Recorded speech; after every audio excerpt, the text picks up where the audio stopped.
سلام به کانال زنگ آشپزی خوش اومدین. بریم با هم طرز تهیه این شله زرد فوق‌العاده رو ببینیم. یه شله زرد خوش رنگ و لعاب با طعمی بی‌نظیر. و آخر ویدیو هم با همین شله زرد جذاب و تزیین کنیم و لذت ببریم. مواد لازم: برنج یه پیمانه یا حدود 200 گرم که همراه 7 پیمانه آب یه شب تا صبح گذاشتیم خوب خیس بخوره. برای شله زرد از برنج ایرانی استفاده کنیم و اگه برنج نیمدونه هم استفاده کنیم که خیلی بهتره. اگه برنجتون دیرپزه میتونید به جای 7 پیمانه آب از 10 پیمانه آب هم استفاده کنید و اگه برنجتون نوعش طوریه که زودتر میپزه میتونید از 5 یا 6 پیمانه آب هم استفاده کنید. میزان آبی که استفاده میکنیم کاملا بستگی به نوع برنجتون داره و برای شله زرد بهتره که به این عنوان از برنج هندی استفاده نکنید. شکر 2.5 پیمانه یا 500 گرم. اگه دوست دارین شیرینی شله زردتون کمتر باشه و کم شیرین دوست دارین میتونید از 2 پیمانه شکر یا 1.5 پیمانه شکر هم استفاده کنید. میزان شکر شله زرد کاملا سلیقه‌ایه. من برای 1 پیمونه برنج از 2.5 پیمانه شکر استفاده کردم. خلال بادام 30 گرم که از 3 ساعت پیش با 1/4 پیمانه گلاب گذاشتم خوب خیس بخوره تا طعم و عطر گلاب رو به خودش بگیره. کره 30 گرم، زعفرون غلیظ دم شده، 2-3 تا هل که با کمی آب جوش دم کردم و گلاب 1/4 پیمانه. خب برای شروع برنج رو همراه همون مقدار آبی که گذاشته بودیم خیس بخوره، یعنی با همون 7 پیمانه آب میریزیم داخل یک قابلمه نسبتاً بزرگ که بعد پخت گنجش شله زردمون رو داشته باشه و با حرارت متوسط رو به بالا و در نیمه باز اجازه میدیم شروع کنه به جوشیدن و تا به جوش نیامده اصلا همش نمیزنیم. من برای این برنج ایرانی از 7 پیمانه آب استفاده کردم و تا آخر پخت هیچ آبی قرار نیست بهش اضافه کنم. آب مورد نیاز شله زرد و حتما اول کار بریزیم و دیگه حین پخت شله زرد هی بهش آب اضافه نکنیم. خب بعد اینکه جوش اومد حرارت رو خیلی کم میکنم و کفهای روش رو جمع میکنم و اجازه بدین از این مرحله به بعد برنج با حرارت خیلی کم و ملایم حدود 1 ساعتی بپزه. برنج باید در حدی بپزه که درسته و کامل نباشه و له شه و به اصطلاح شکفته شه. هر از گاهی برنجتون رو هم بزنید تا ته نگیره و در قابلمه رو نیمه باز بذارین و حتما حواستون بهش باشه چون خیلی زود سر میره. خب بعد نیم ساعت ببین برنجمون فعلا به اون حدی که میخوایم نرسید و دونه‌هاش خوب شکفته و له نشدن و یه سری از دونه های برنج درسته و کامله. فعلا میذاریم با در نیمه باز حدود 20 دقیقه دیگه با حرارت کم بپزه. حواستون باشه حتما هر از گاهی باید همش بزنین تا ته نگیره. خب بعد 20 دقیقه برنجمون شد همونی که میخواستیم.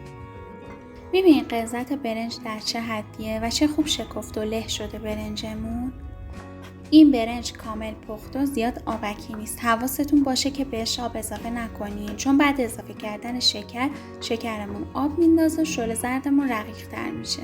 پس هیچ آبی بهش اضافه نکنین و نگران کشیده شدن آب برنج نباشین. حالا برنجمون که خوب پخته نوبت اضافه کردن شکره. مقدار شکرمون 2.5 پیمانه است. خوب هم میزنیم تا شکر حل شه.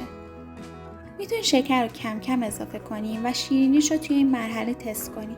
من چون دوست دارم شله زردم یه کوچولو شیرین باشه از 2.5 پیمانه شکر استفاده کردم. میبینید شکر آب انداخت و شله زردمون چقدر شلتر شد. حالا 1-2 دقیقه هم میزنیم که شکر حل شه.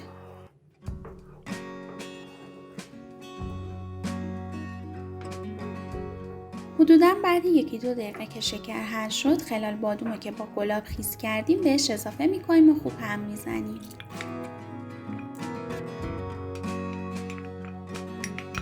خلال بادومو اگه بزنیم با گلاب خیس بخوره طعم گلاب رو میگیره به خودش و خیلی خوش طعم‌تر میشه. میزان خلال بادومو اگه دوست داشتین میتونین بیشتر بریزین، کاملا سلیقه‌ایه. بعد اضافه کردن خلال بادوم حالا زعفرون غلیظ دم شده رو بهش اضافه میکنیم. از زعفران غلیظ یک قاشق چایخوری نگه می‌دارم که مرحله آخر به شل زرد اضافه کنم تا عطرش حفظ شه. فعلا همین مقدار زعفران رو اضافه کردم که رنگ باز کن و رنگش به خورد برنج بره. بعد اینکه زعفران رو خوب مخلوط کردیم کره رو اضافه کنید تا هم خوش‌طعم‌تر کنه شل زردو و همین که باعث میشه شل زردتون سریع ته نگیره. خوب هم میزنیم تا کره کامل آب شه و با شل زردمون مخلوط شه. حالا اجازه میدم حدود 1 ربع تا 20 دقیقه شل زردمون رو همین حرارت خیلی کم بمونه تا طعم مواد به خورده هم برن، شل زردمون بپزه و جا بیفته. و حین پخت حتما هر از گاهی همش بزنید تا ته نگیره. خب حالا بعد 20 دقیقه که شل زردمون جا افتاد و پخت، دونه های هلیو که خیس کردیم به کمک یه صافی به شل زردمون اضافه میکنیم و خوب هم میزنیم. ببین چه خوب جا افتاده شل زردمون. حالا 1/4 پیمانه یا اگه دوست داشتین 1/3 پیمانه گلابم اضافه میکنیم و هم میزنیم.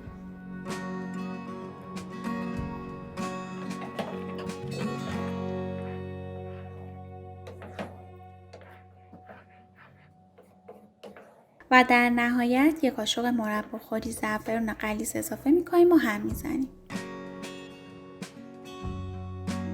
هل و گلاب و زعفران و مرحله آخر اضافه کردیم تا عطرشون از بین نره. بعد اضافه کردنشون یه شعله پخش کن میذاریم و در قابلمه دم کنی میذاریم.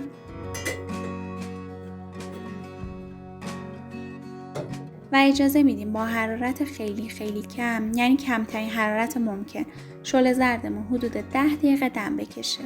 در قابلمه رو بدون دم کنی نذارین، چون قطره های آب روی در قابلمه برمیگرده داخل شل زرد و باعث میشه که شل زردتون آب بندازه. خب بعد حدوداً 10 دقیقه یه شل زرد جا افتاده و خوش عطر و خوش طعم داریم. تا داغه بریزیمش داخل ظرف سرو.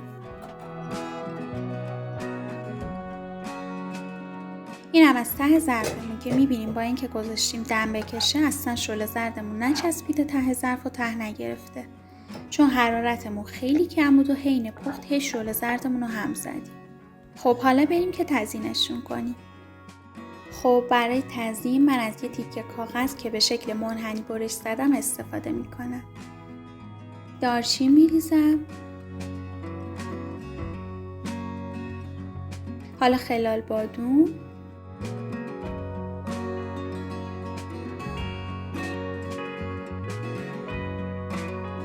و چند تا گل.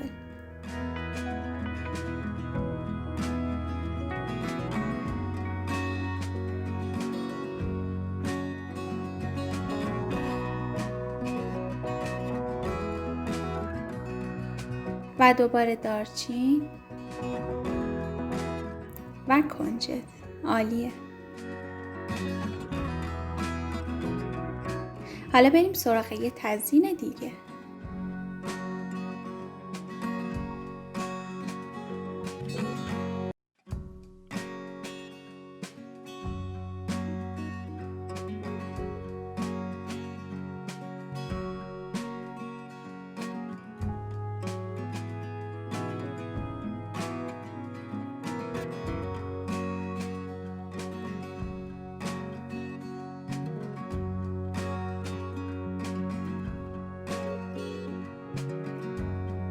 اینم از این. امیدوارم شما هم درست کنین از خوردنش لذت ببرین.